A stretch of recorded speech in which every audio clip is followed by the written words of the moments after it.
Welcome to another episode of Strictly Business Unscripted. I'm your host, Keandra Jones. This podcast educates, ignites inspiration, fosters encouragement, and paves the way for growth among small businesses and the overall Oak Cliff community. But first, I'd like to thank our sponsors, Dallas Zoo, Home Care Network, Breakfast Brothers, and Serve Pro. Thank you so much for your support. Now, let's get into today's show. It is titled From Good Intentions to Real Impact. So joining us today is Frank Santoni, who is the VP of Innovations and Design with United Way of Metropolitan Dallas, where he leads efforts to help social entrepreneurs increase their impact through customer-first, data-driven innovation. He oversees the Social Innovation Accelerator and Incubator and recently launched Innovation Studio, an in-house design and strategy lab dedicated to supporting community partners and driving meaningful change.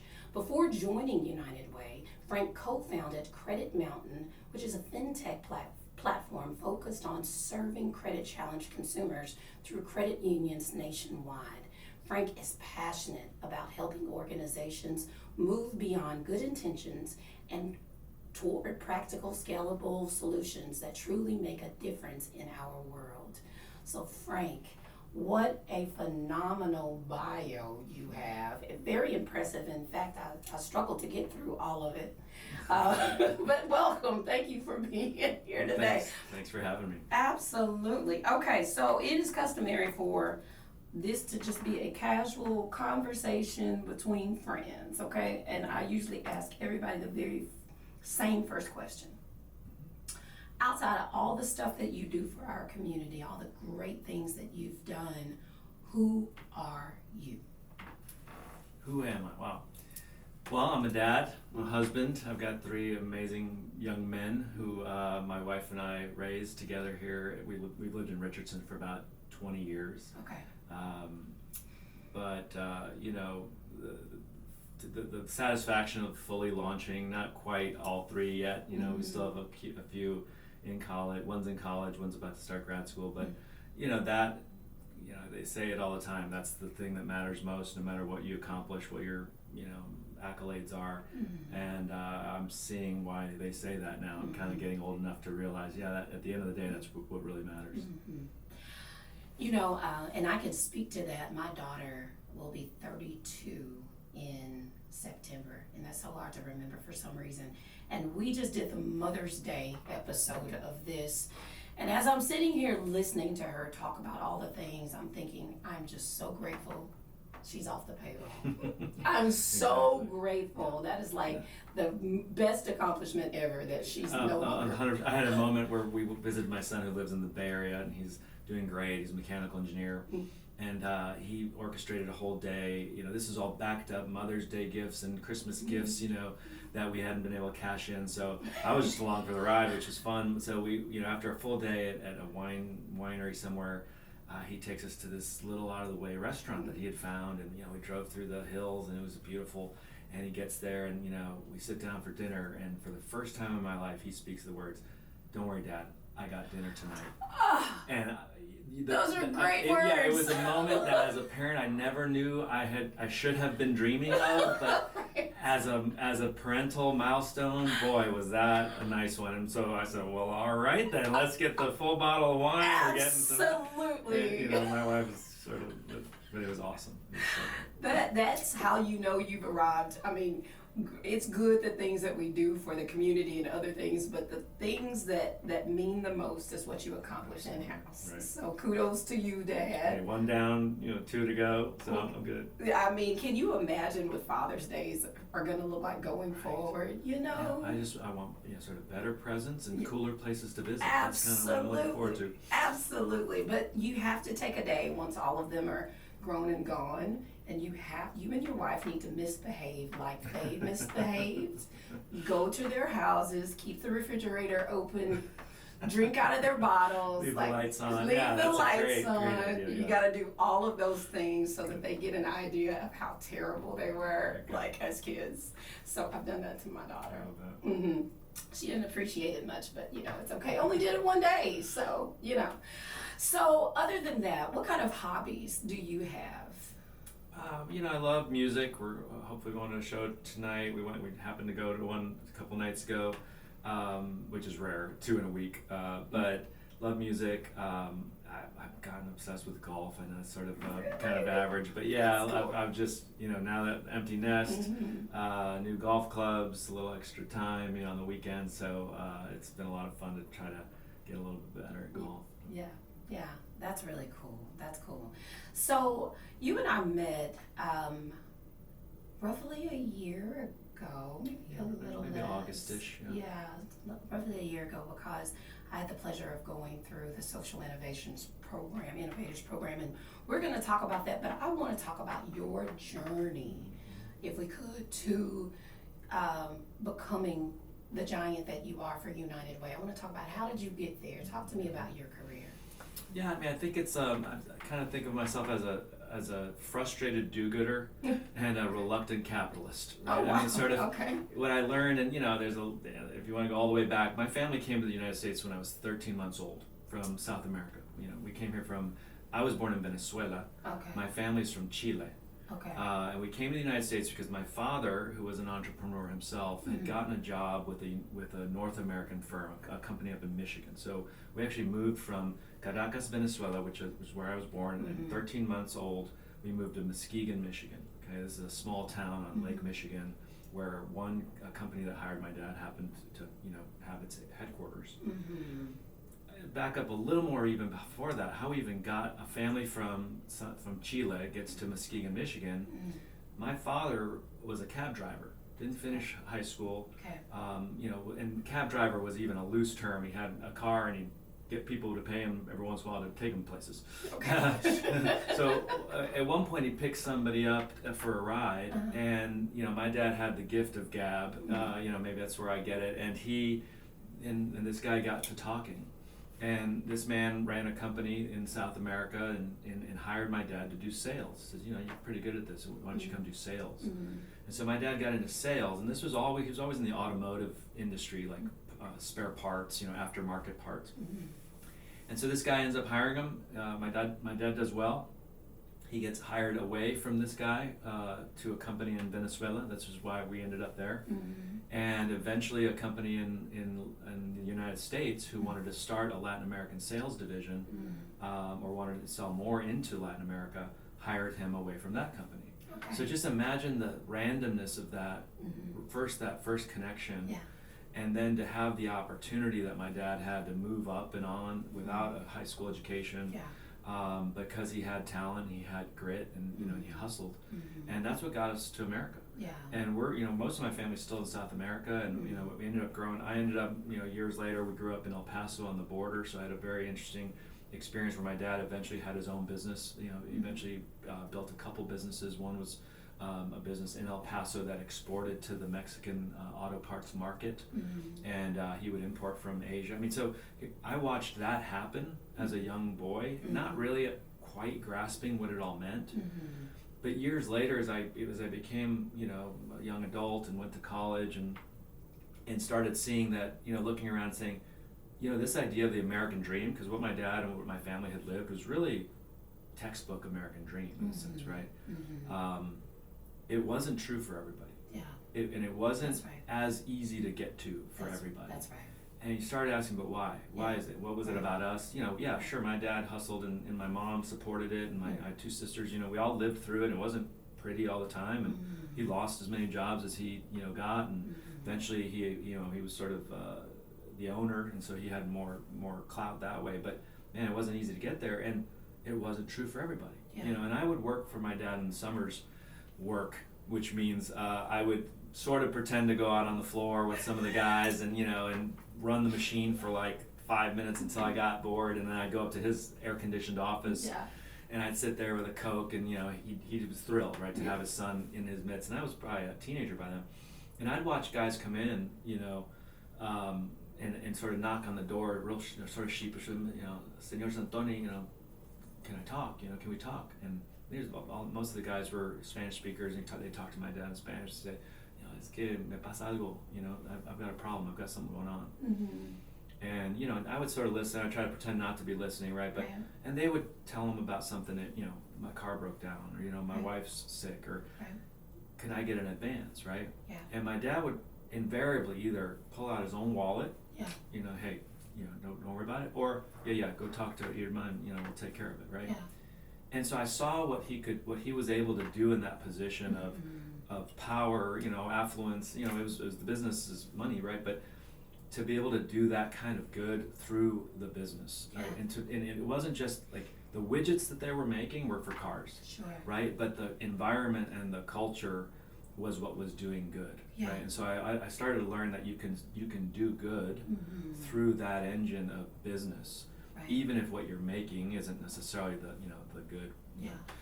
And so that was a lesson learned, right? That it wasn't easy for everyone to get to that place, you know, and that it not as easy as we say it is in this country, especially for, you know, Black and brown people. That's right. And, you know, for my dad to have made it meant a lot, and then for him to be able to use that position to in small ways, but really as far as like using what he had been able to gain to make sure that others could benefit from it. And I, you know, he had a lot of folks that were really loyal to him and worked hard for him because he had created that kind of environment.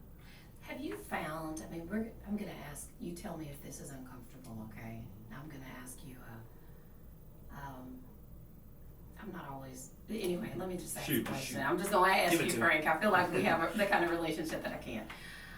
Have you found that because you don't necessarily look like where you're from, that things could be a little bit easier for you? Oh, 1,000,000%, there's no doubt. I mean, I grew up here, I grew up speaking Spanish at home.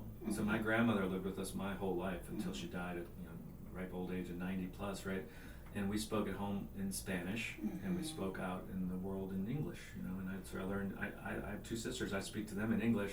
My mom might be right next to us. I speak to her in Spanish, and we're all talking in the same conversation, right? It's just so we had a very kind of bicultural experience, but because of the color of my skin, because of the fact that I grew up culturally in the United States, and frankly because our immigrant story is a very different immigrant story than what we typically you know, hear about or you know, assume from the closer areas like Mexico and Central America. But growing up on the border, interestingly, which is just another kind of random element to my story, I grew up in the border in El Paso.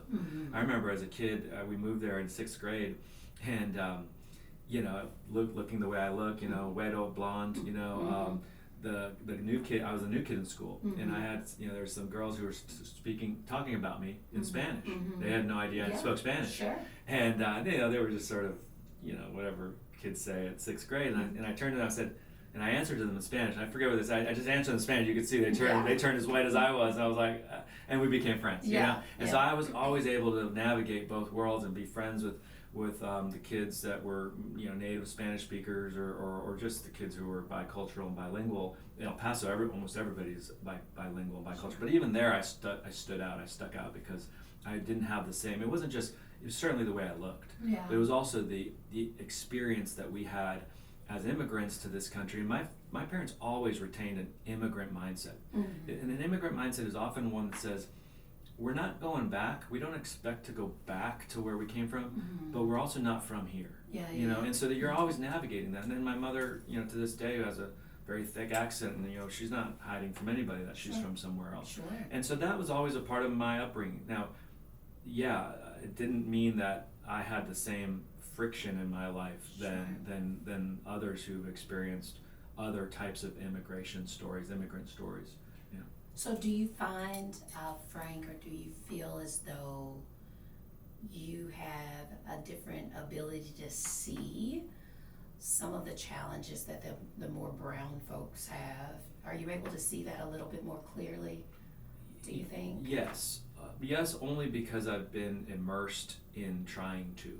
Right. I mean, it's intentional. It's intentional, and it is. I have a head start because I've at least had.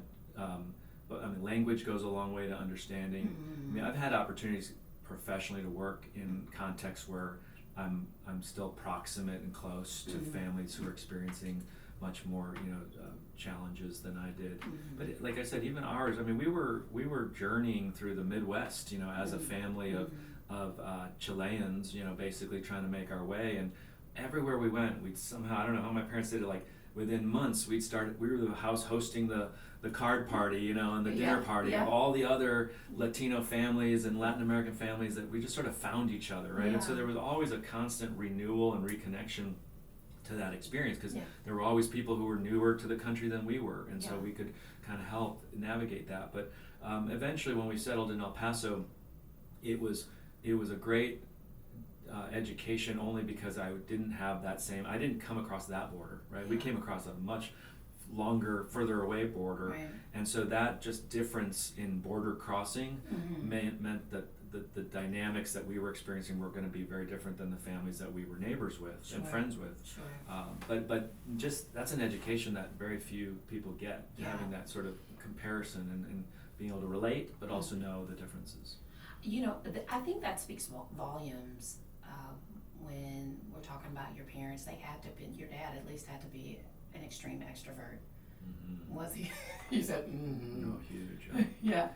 And I think that that makes for the best experiences when growing up with folks, with parents who are extroverts. My mom just left like last weekend, and I'm gonna tell you, she meets no strangers at all, and it drives me insane. Sometimes I'm like, Mom, we have to leave the store eventually. Like, we literally cannot talk to everyone in here, right? So I think that as a young person with parents who are welcoming and invite folks to the neighborhood and being that home in your respective neighborhood, I think that makes for a more well-rounded experience when growing up, because you get to meet so many different people, and it sounds like that was a big contributor to who you are today. Yeah, it was. I mean, again, we moved 7 times before we settled down in El Paso, so just having to reintroduce yourself over and over again, different.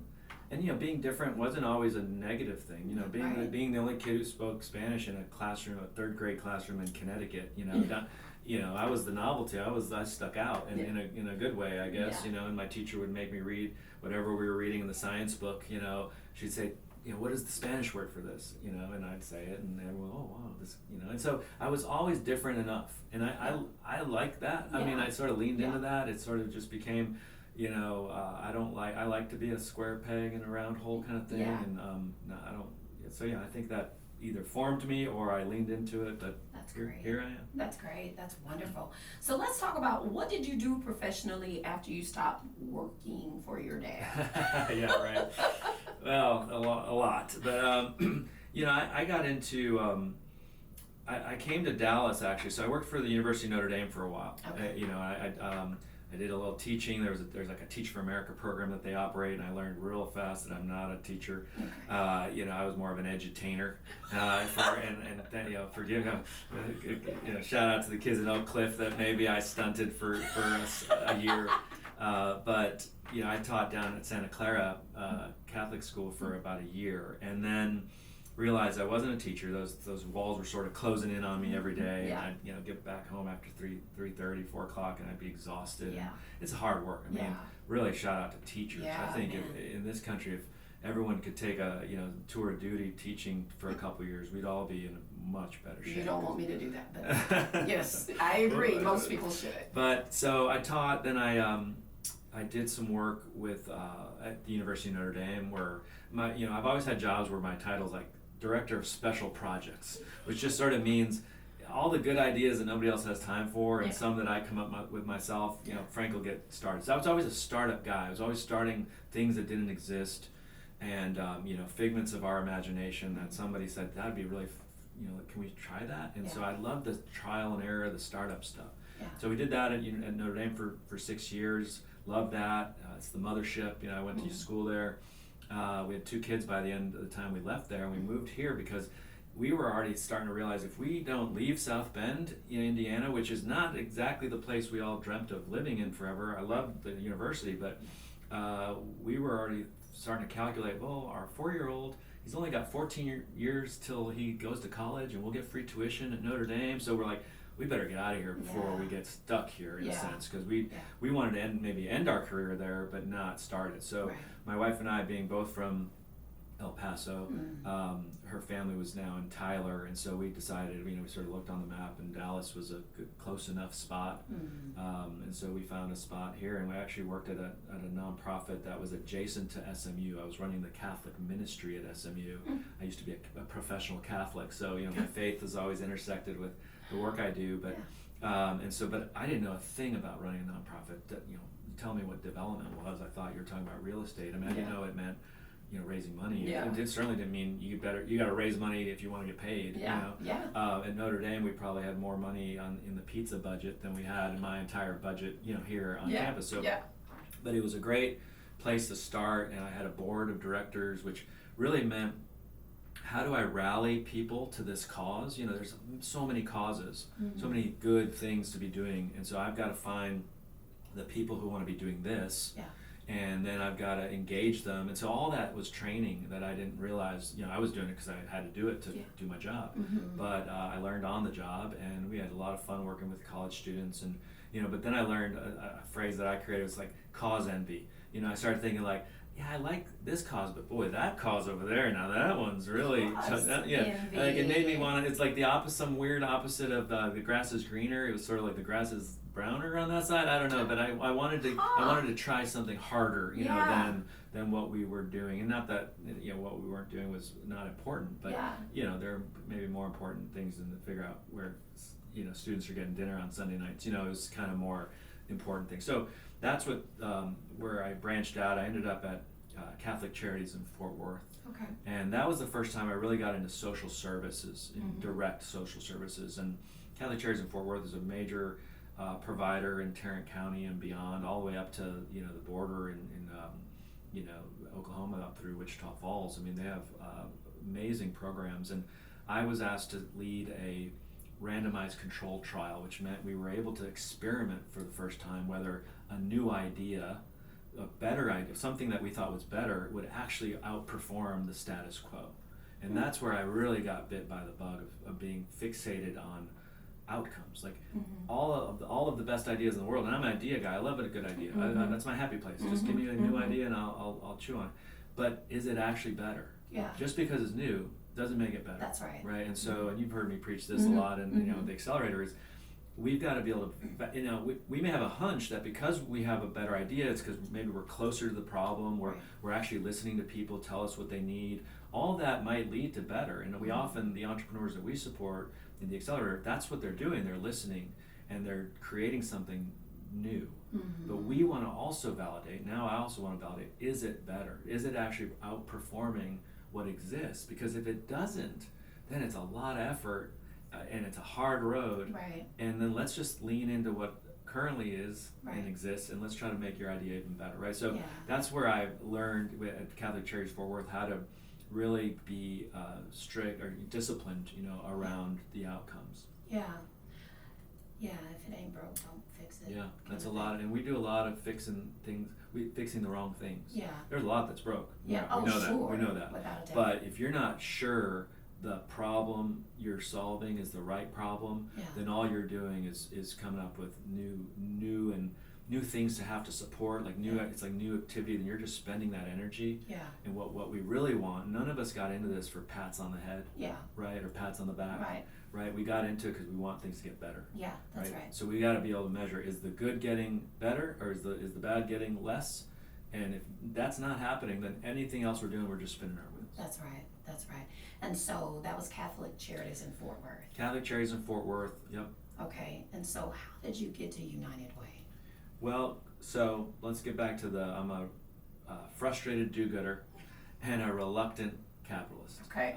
So after Catholic Charities, what I learned, I'm so grateful that we would work with families that were really struggling. So, this was about getting folks out of poverty. Yeah. And we measured poverty as you've got, a living wage income, so enough to cover your real bills, right?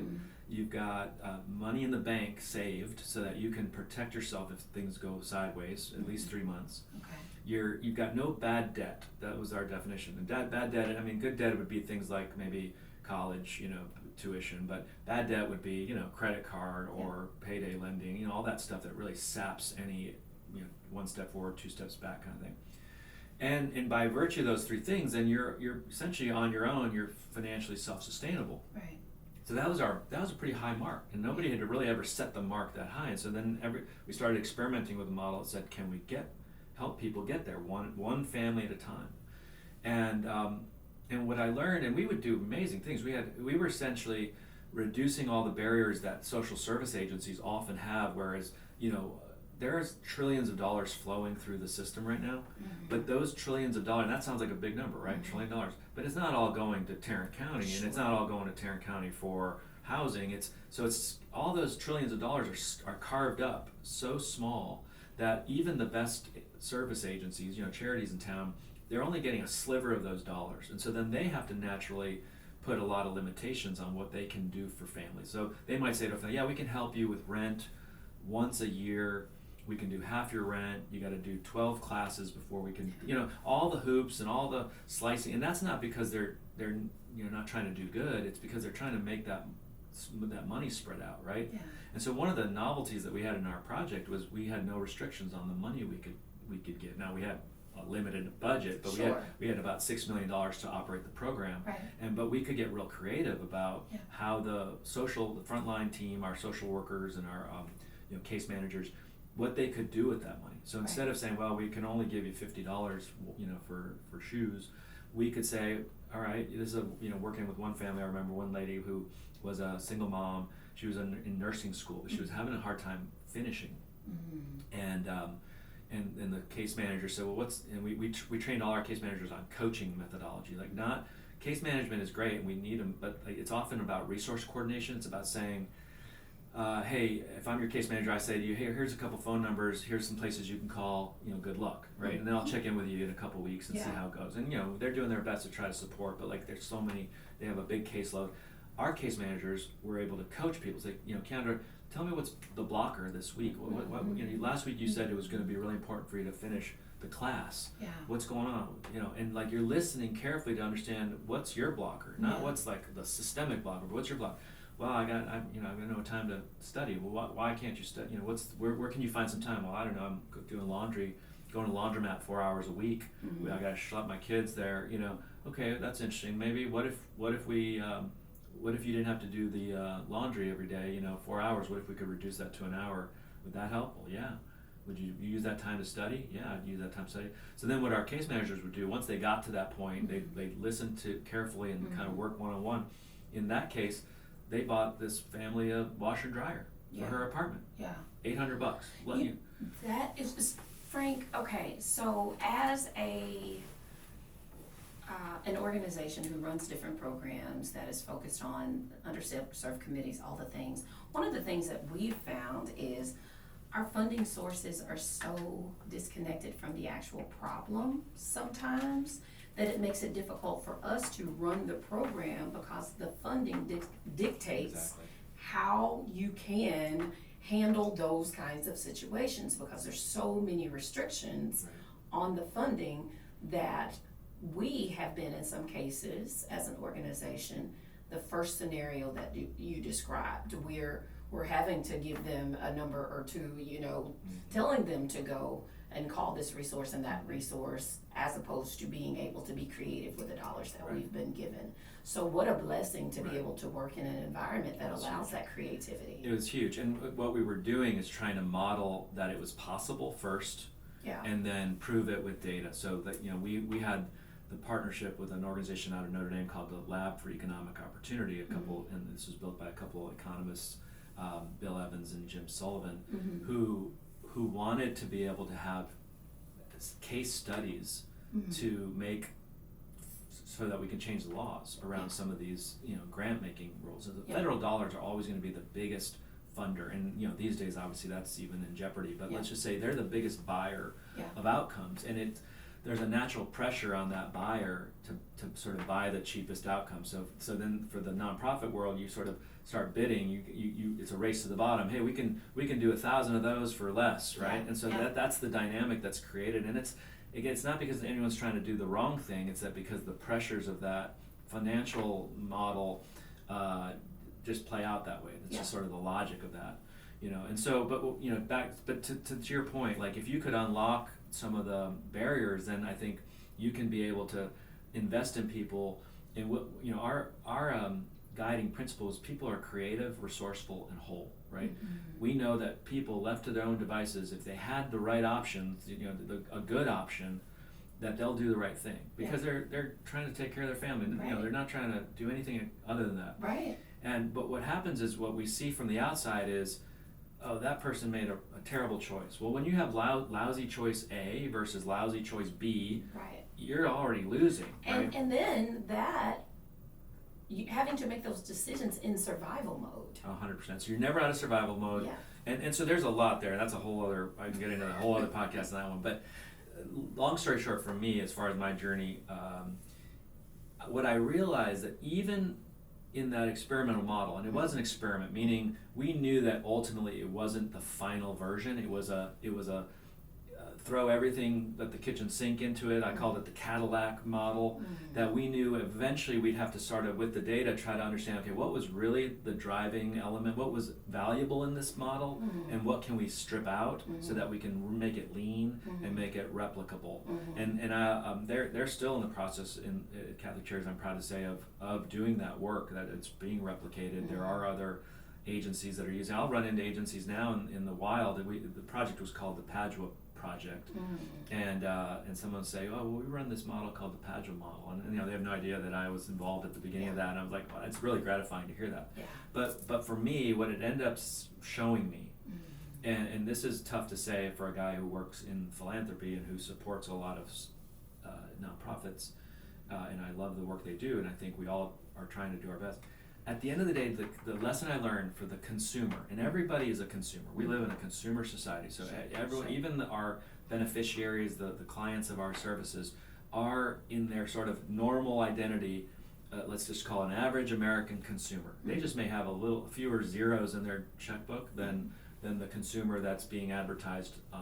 Like that. That's when you see a car commercial, a truck commercial, that's advertisement for a certain consumer, right? And so many of the consumers we work with aren't seeing anything advertised for them because they're not able to afford those things, right? And so, but they're still a consumer, right? Fundamentally.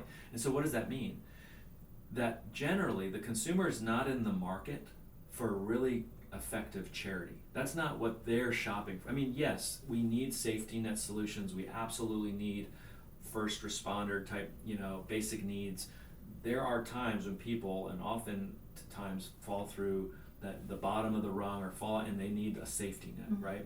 But when they get back on their feet, and this is what we've learned from the work in Fort Worth, as soon as they get a job, as soon as they get some income coming, they're sort of back to trying to live their life, right? And pay their bills and do their thing, and they're not identifying anymore as a recipient or someone in need of those services, right?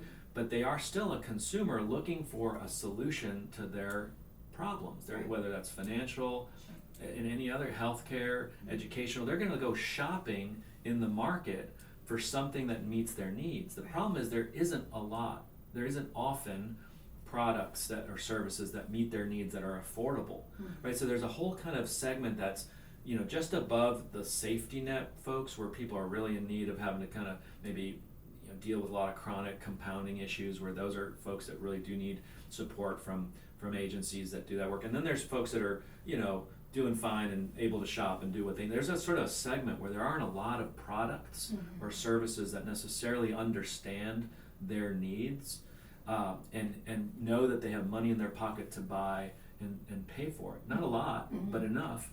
And so we need more entrepreneurs that can sort of figure out that middle layer, I think. Right. And I think that's where I became a sort of reluctant capitalist, in the sense that, not reluctant because I'm anti-capitalist, I just wasn't familiar with it. I mean, I saw my dad do it, but I'd always come up through the nonprofit side and the philanthropy side. So I was starting to say, okay, this idea of making a product that someone wants and someone will pay us enough to keep a business going, that's interesting to me. So I left Catholic Charities with a lot of interest, with a lot of momentum, a lot of unspent adrenaline, because I'd learned so much from these families. But what I was convinced of now is the packaging that they're going to find, that I want them to find me, is not charity packaging. I want them to find me as a consumer. That's a different challenge, right?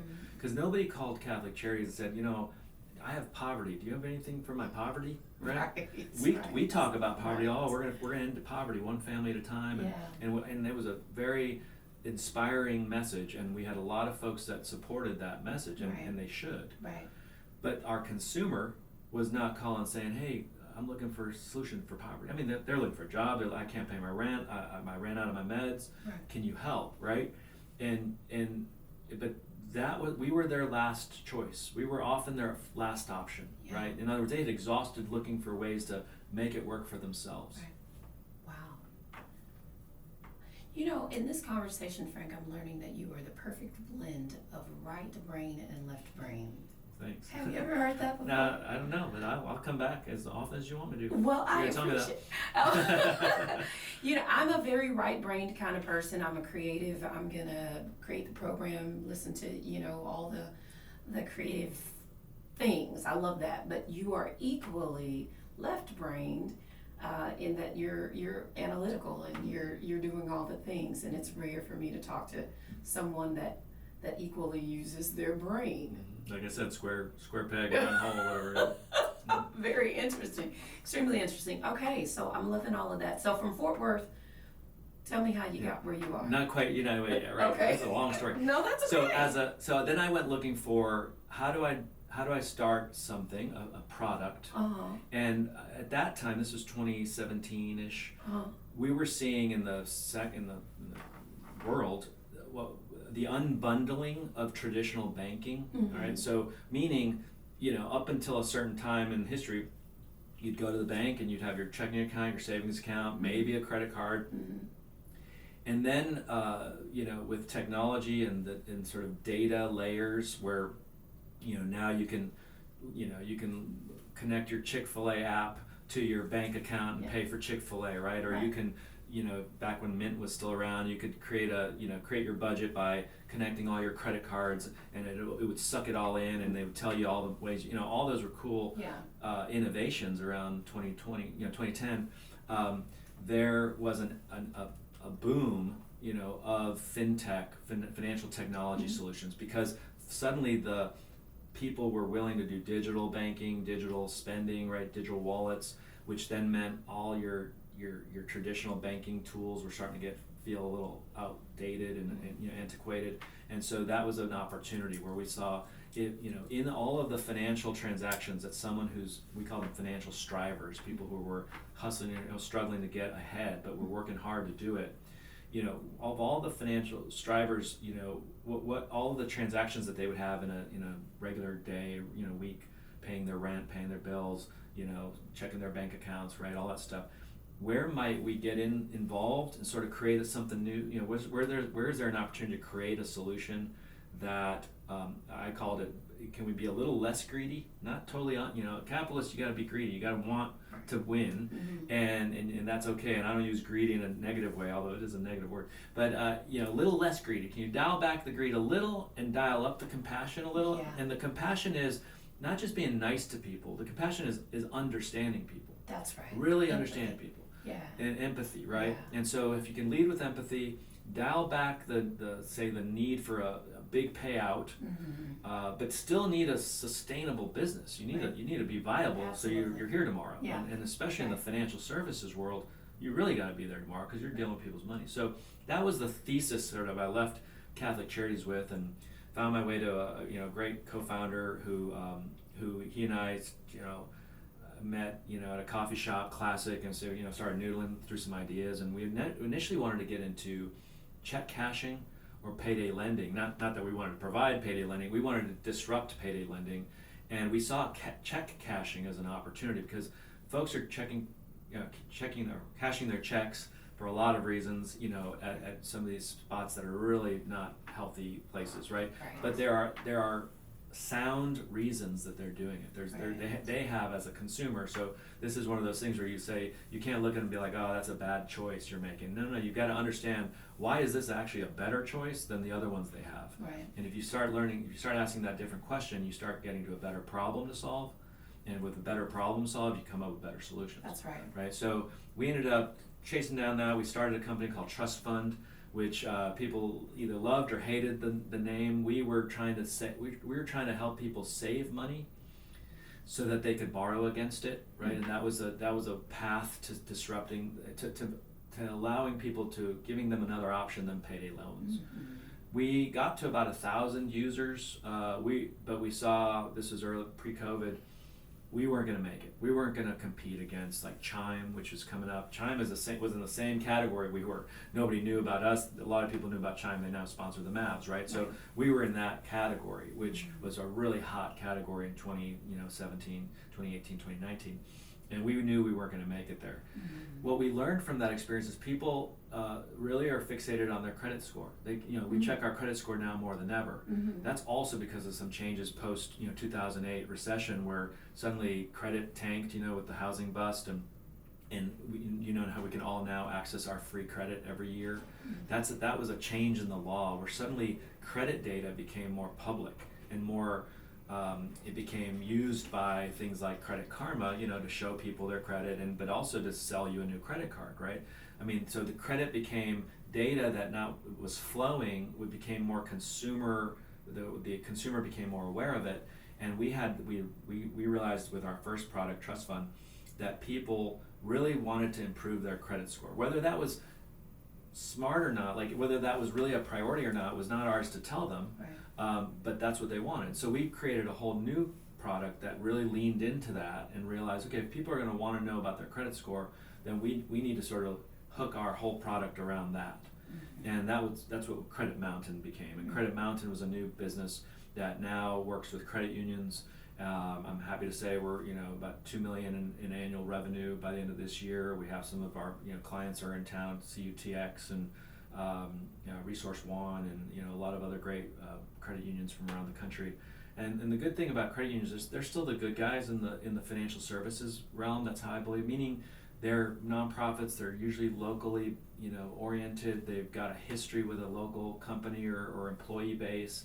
And they're really still trying to do good. And that's not to say other banks or community banks aren't, but they're built, or the DNA of the credit union has always been mission oriented. And so we were a natural fit as our product was trying to help people who were being declined for loans, which is a weird thing to say. Why would you even mess with the people who are being declined? Obviously, they're not good bets. And that was our hunch, of saying, in that group of people being declined, all of those people are interested in their credit score. They're asking, why did I get rejected? Right. The current solution was really poor, which was a very generic letter with a lot of jargon that they would get about 2 weeks later, right. and they read it and say, I don't know what this means, right? So they wanted to know why they got rejected. They wanted to know how to improve their score. The current product, which is only a regulatory compliance thing, like every bank and every lender has to send this letter, but they would send it as sort of the minimal kind of information they could send. We created a whole personalized experience. So now you're getting rejected, your credit union is telling you why, they're telling you what you can do to improve it, and they're focused on your score and helping you improve your score so that next time you apply, you're more ready and you're more equipped. And that was a much better experience than what exists today. And so that's what the Credit Mountain product is. That's one of our products today. And I'm happy. I don't work in daily operations anymore, but I'm still on the board, and I'm really proud of the work that the team has done to expand that. And I also think it isn't necessarily getting people out of poverty, with that one step, but it is something that hopefully they use to avoid going to the worst products in the market, the predatory type products. Yeah. So we feel good about the fact that if we can keep that relationship with the credit union, solid, even though it's a rejection, can we turn that around and help them stay tight to that credit union, because we think that credit union is going to take care of them eventually. Yeah. Oh, that's good stuff. That is great. And so from there, you started with. Still haven't gotten. Oh, that's okay. That's okay. I wanted to walk through the journey. Yeah. And so this helps me better understand why you're so great at what you do now. So you're still active, obviously, doing this. So from there, what made you decide? Okay, I'm. Yeah. So back to the idea of starting things, right? I love starting things, and so we were past the startup, and that startup grind. My wife and I were just talking about it last night. I don't regret it for a second. I mean, it was hard, and boy, I wasn't myself, and there were days where, you know, we weren't sure any of this was worth it, but, Yeah. you know, I don't regret it for a second. You know, it is some of the hardest stuff I've ever done, but I wouldn't trade it, you know, I'd do it again. Yeah. But it was time for me to, what I had done, what I'm good at, starting stuff from nothing, was done. You know, we finished that. We succeeded. And, you know, the journey is always like, you know, I always think of it as like climbing a mountain. You're climbing the mountain, and when you're climbing that mountain, you don't see much except for the top of that mountain you're heading for. Yeah. And then when you finally get there and you summit, and that's the feeling you're looking for, and it's elation, you made it. Mm-hmm. But the very next thing you do is you look out across that valley and you see the next mountain. Right, and then you see you got to go down that valley again and come back up the next one, and so it's a constant climbing, right, reaching the top, you know, and then but immediately seeing what's next. And so we had reached that mountaintop, Yeah. and we felt great, and, Yeah. and but I also saw the next mountains. I thought those aren't the ones I need to climb, Yeah. and so I was able to step aside, and you know, again, I have a great relationship with the team, and I'm proud of what they've been doing, but I stay involved as a board member, but what I wanted to do then, so as I looked around, I said, what else can I do? Where did I put all this stuff that I've learned Yeah. to good use? Yeah. I called my good friend, you know, Susan Hoff, who's at United Way, who's now my boss, and I had been involved in the Accelerator as a volunteer since the beginning. We were I had a brief stint at Social Venture Partners as the CEO, and so when United Way started this work, I was at Social Venture Partners, and they invited us to be a part of it. And I went, you know, I was a mentor for a few organizations. This was back in like 2014, and so I had been familiar with the Accelerator. And so when I reached out to Susan, you know, letting her know that what I was thinking about moving on to something different, she said, "Well, that's a happy coincidence because we have this opportunity that's opening up at United Way to lead the innovation work." And you know, and I said, look, I'm not necessarily, you know, that project's running and operating. I don't need to mess with it. Like, you know, the Accelerator is a flagship program. It's working well. It's, you know, sure, you can always improve things, but I'm not necessarily interested in managing the Accelerator because I don't want to mess with it. Right? Yeah. It's working. Yeah.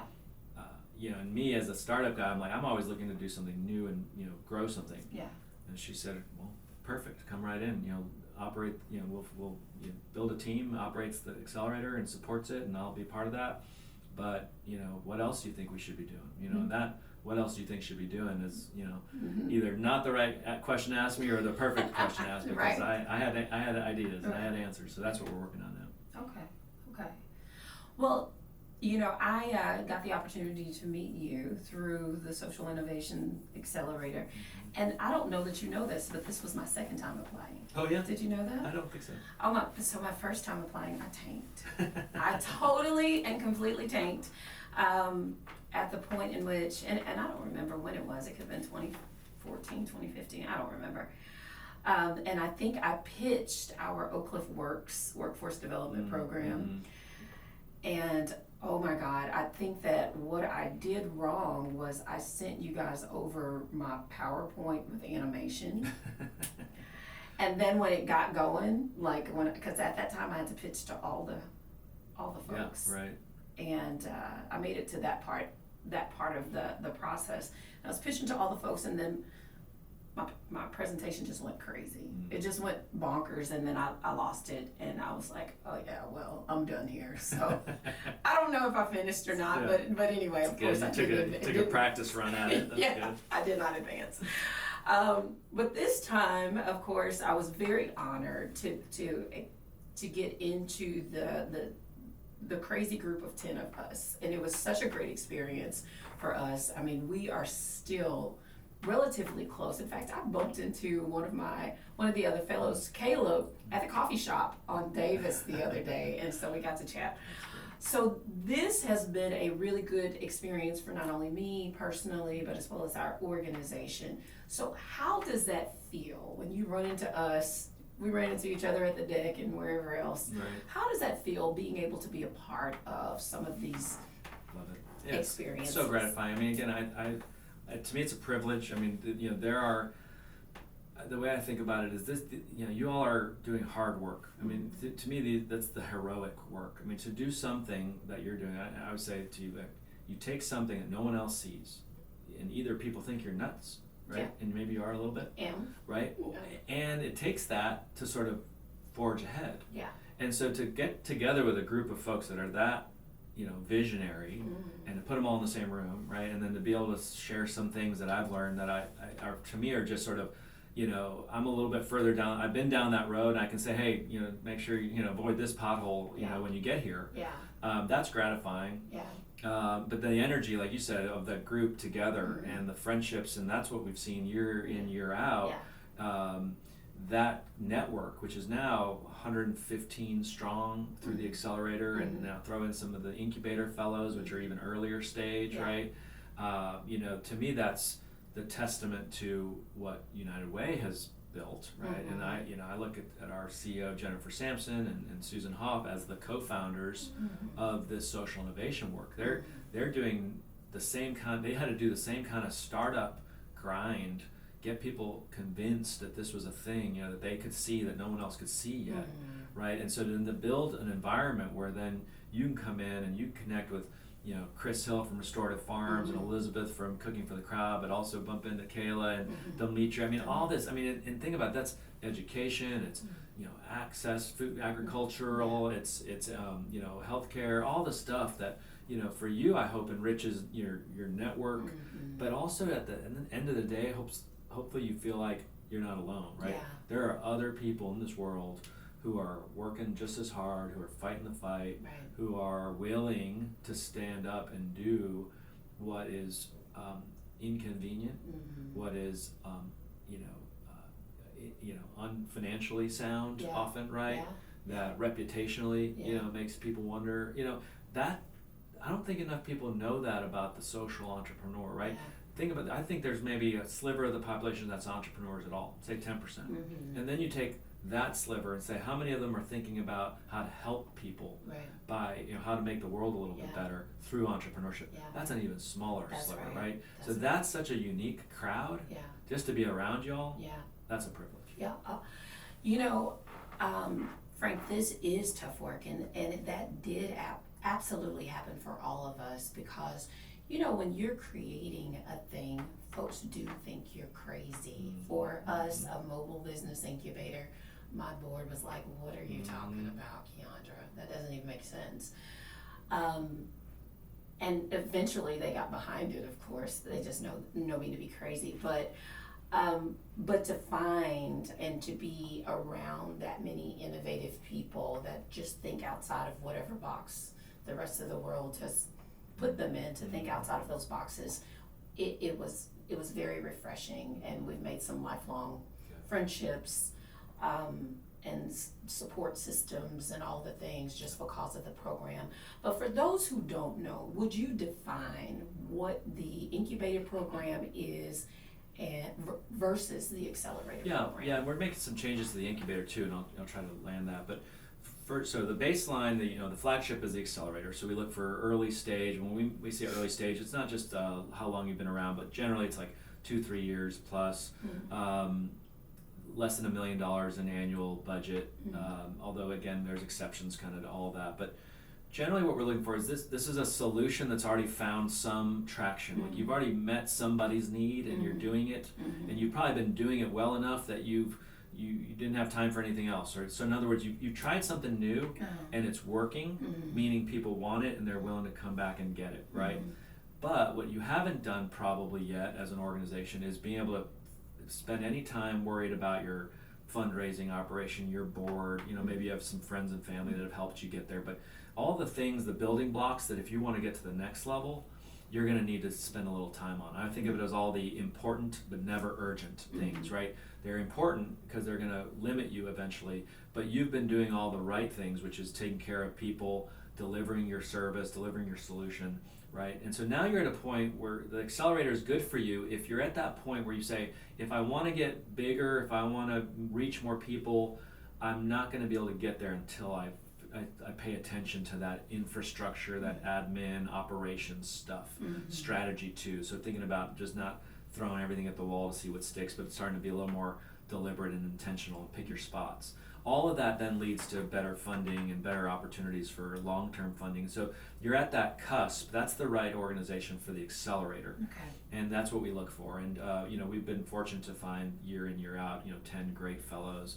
And then what we do is we match them up with mentors who are volunteers to the program, who some of them have been around for as long as I have, 10 plus years, volunteers, and they've been through a lot with a lot of different organizations, Bonton Farms and Cafe Momentum and Jericho Village and Southern Dallas Link and all these great organizations that we now maybe consider as household names, but they were just fledgling startups when we met them, right? But we had mentors who knew business, who knew marketing, who knew fundraising, who knew people, who all kind of come around and those mentors give their time.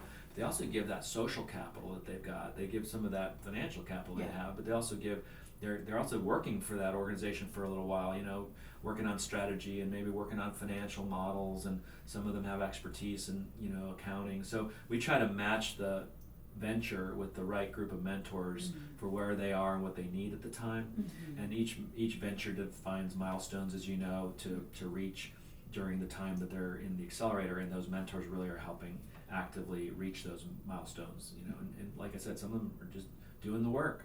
Otherwise, others are advising, others are opening doors, and often those mentors stay with you for forever. They become board members, they become donors, they just become supporters and boosters. Yeah, that's good stuff. Frank, you already have done so much, but what is next for you? That's $1 million question, Keandra.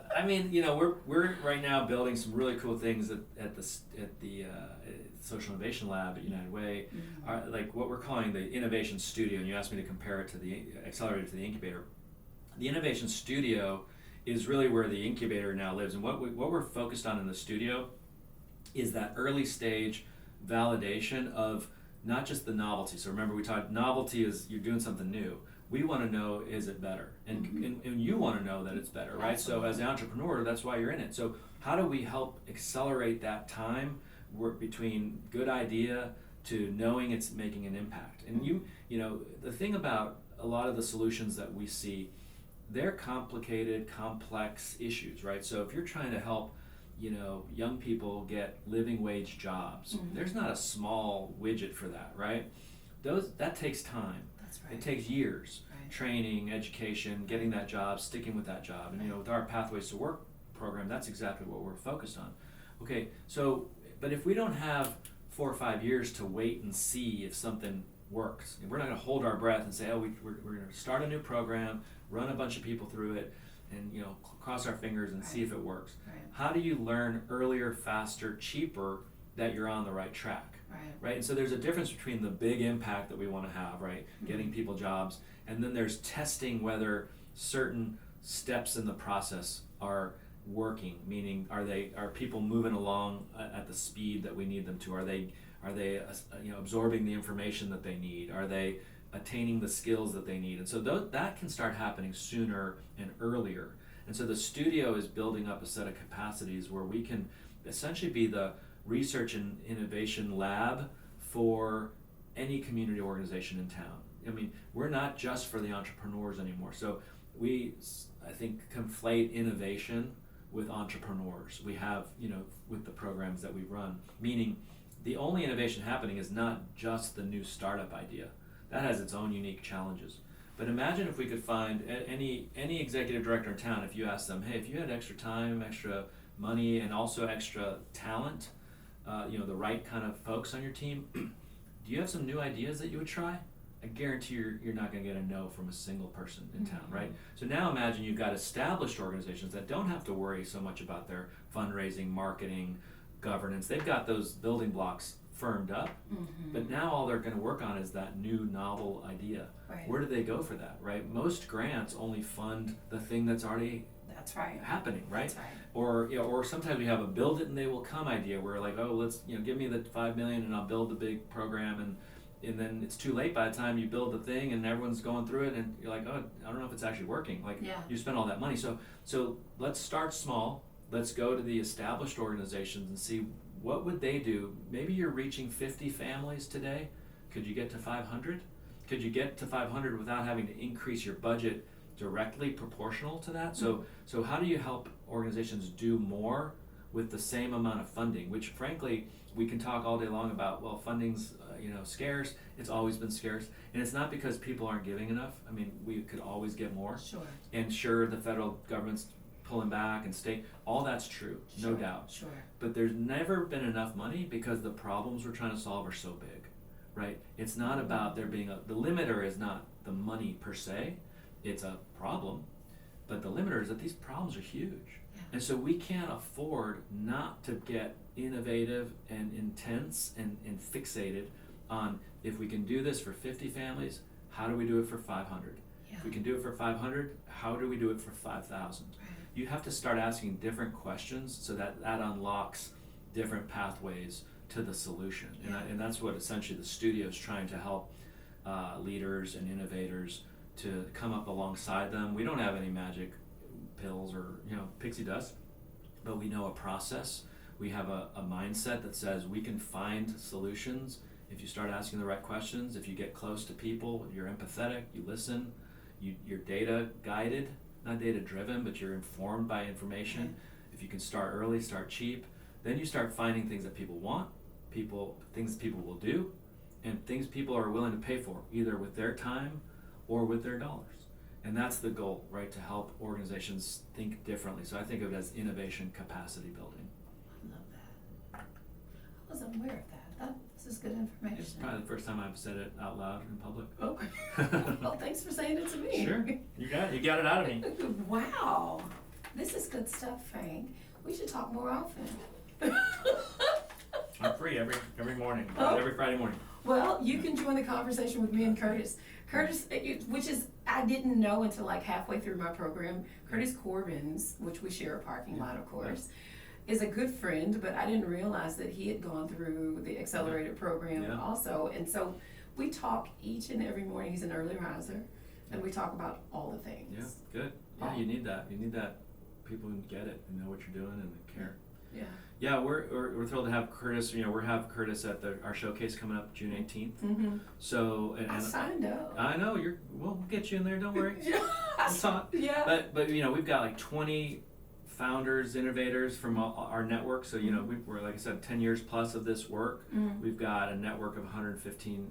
We only have room this year for about 20, but we're pulling in activations, demos. This is not your typical boring community fair, right? Mm-hmm. This is, I think of it as like South by Southwest meets Comic-Con Mm-hmm. meets the coolest science fair you've ever been to. So we're going to have activations, we're going to have demos. Antoria from Ordinary to Extraordinary is going to have barbershop chairs, and her student stylists are going to be there doing facials and haircuts, and we're going to have a speakeasy, and we're going to have speaking of speakeasies, we're having but you can only get into the speakeasy if you make a commitment that day to donate, to get involved, to sign up for a newsletter. I mean, you gotta make a commitment that gets you your secret password into the speakeasy. Okay. We're going to have farmers market with restorative farms. We're having Dotted is displaying her, Dotted, who won our social innovation, Dejanay Parkman, social innovator of the year. Her app is about menstruation cycles, tracking, but she has this device that allows mostly men, because women don't need this demo, men to experience the pain of menstrual cramps. Okay, so I'm going to be first in line to try this on, but it's like a torture device of some sort, but she puts it on, and people and guys can feel what it's like. So she's going to have that going, and plus her app will be demoed, right? So it's just going to be like a carnival of social innovation. We're going to have some cool entertainment, healthy hip hop, Roy Scott. We got Urban Arts Collective is going to perform, and then we're going to have some announcements. So we have some really cool announcements to make, and I want this to be an annual event where all of us who are in this work, and not only those that go through the accelerator, although it'll be often heavy on United Way's family, but anywhere we see social innovation in North Texas, we want to put a spotlight on it. Yeah. And we want people to be able to come and touch it and see it and interact and meet people, right? Yeah. So we love the pitch. The pitch just happened a couple weeks ago. It's 1,000 people, Toyota Music Factory. It's always a good time, but it's never enough time. You got 5 minutes to pitch. You're getting judged. People get a big check, and I love that. It's a lot of fun. but you don't get enough time to like meet the founder, talk to them, hear their story. And Right. then, you know, each one of you have stories that are so compelling. We needed to create a different event where we could carry forward the energy from the pitch, Sure. but also give people a little bit more time to interact and just kind of connect, right? Yeah. So that's what the showcase is all about. Oh, that's wonderful. I'm super excited about it. I signed up. I don't know that I've been engaged very much. We've got our soccer fest coming up. Yeah, you've been a little bit busy. Just a little bit.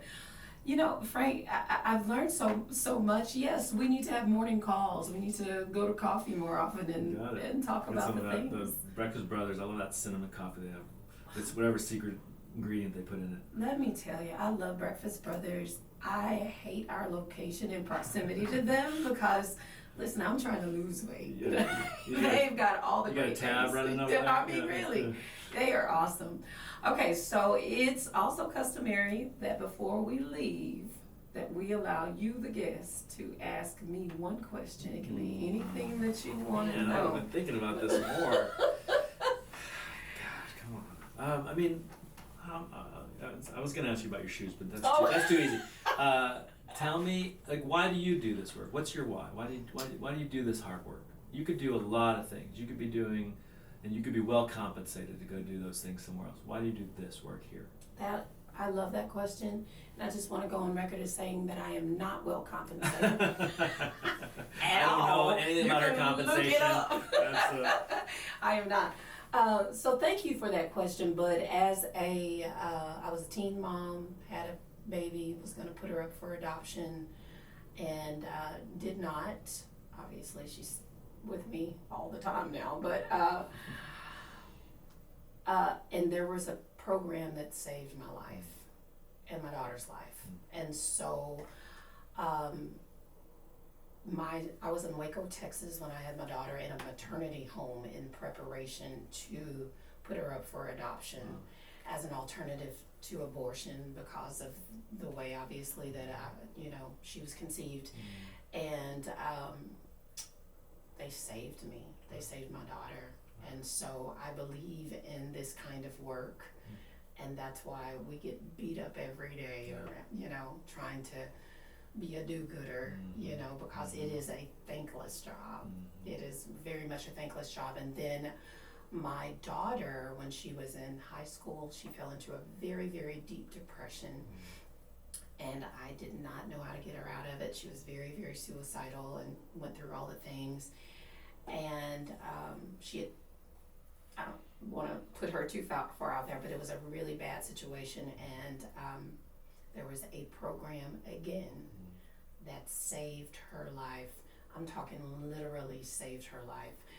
And as a result of that program that she went through, which is local, she has been with Bank of America for 8 years, and well before she was even 30 years old, was a six-figure earner and has done really well. She has a VP title. She's doing all the things. I mean, That's my great. daughter, I could get a loan from her. Some of her bonuses are $30,000 and $40,000 a pop. Wow. And I'm over here, doing this. But anyway, so I believe in the work, and so I'll probably do it until I die, or maybe it'll. Probably. I'll probably do it. I just believe in it. Yeah. Well, thank you. I mean, thank you for doing it. Thank you for telling me that. But thank you for doing the work, because, it is the classic. You're in the arena. You stepped in.